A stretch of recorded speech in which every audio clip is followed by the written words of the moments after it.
যারা আজকে বৈষম্য বিরোধী আন্দোলনের একমাত্র দাবিদার দাবি করে এই তথাকথিত কিছু ছাত্র নেতা, তাদের আজকের ভূমিকা ছিল একটা কলঙ্কের ভূমিকা।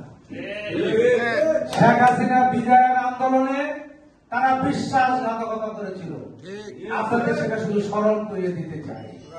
তারা ডিবি অফিসে বন্দী ছিল এবং তারা সেখানে বসে একটা প্রেস নোট জাতির উদ্দেশ্যে বক্তব্য আকারে তারা দিয়ে আন্দোলন প্রত্যাহার করেছিল। আজকে তারা বলেছিল আমরা বৈষম্য বিরোধী আন্দোলন জননেত্রী শেখ হাসিনা মেনে নিয়েছে, আমরা আন্দোলন প্রত্যাহার করলাম, আমাদের বিশ্ববিদ্যালয়গুলি খুলে দেন, আমরা আমাদের বিশ্ববিদ্যালয়গুলিতে আমরা লেখাপড়া করতে চাই।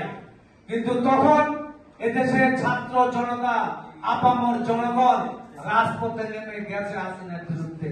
তারা তাদের আহ্বানের কথা শুনে নাই, মানে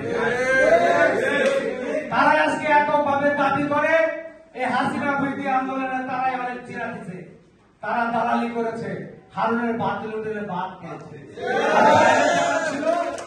আপনাদের ভুলে গেলে চলবে না রাজনৈতিক ইতিহাস। এই তথাকথিত ছাত্ররা যারা বাইরে ছিল, তারা 8 জন গণভবনে আইনমন্ত্রীর সাথে চুক্তি করেছে আন্দোলন প্রত্যাহারে। সঠিক কিনা ব্যাঠিক? সুতরাং আমরা এই সমালোচনার কথাটা বলতে চাই না। তারা হয়তো গান পয়েন্ট এটা করেছে, কিন্তু 17 বছর এই স্বৈরাচারী শেখ হাসিনা জুলুম, গুম, খুন, নির্যাতন সহ্য করে আমরা বিএনপি হাসিনার বিরুদ্ধে আন্দোলনের বাতি জ্বালিয়ে রেখে আমাদের সাল বাঁকা নাই। আমাদের সমালোচনা করার আগে নিজের দিকে তাকিয়ে দেখেন আপনারা কতটুকু শিখতে পেরেছিলেন। এদেশের ছাত্র জনতার নামে বিএনপির প্রত্যেকটা অঙ্গ সংগঠনের নেতাগুলো নেই, তারেক রহমানের নির্দেশে আমরা রাজপথে ঝাঁপিয়ে পড়েছি। সেই আন্দোলনের অংশীদার আমরা, দাবিদার আমরা। বেগম খালেদা জিয়া এবং তারেক রহমান এর নেতৃত্বে আমরা রাজপথে জীবন দিয়েছি। 17 বছর, একদিন 17 দিন শেখ হাসিনা আন্দোলনে বিদায় হয়। দিনে দিনে ক্ষণে ক্ষণে তাকে দুর্বল করা হয়েছে। তারপরে দেশের ছাত্র জনতা বাড্ডাতে 61 জন মারা গেছে, প্রায় প্রত্যেকের বাড়িতে আমরা গিয়েছি।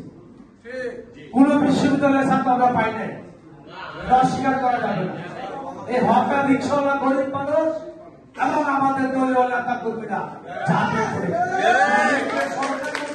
তারাই বেশি, এবং আমরা তাদেরকে পুনর্বাসনের চেষ্টা করছি, অঙ্গীকার করছি। তো সুতরাং এদেশের আপামর জনগণের অংশগ্রহণের মাধ্যমে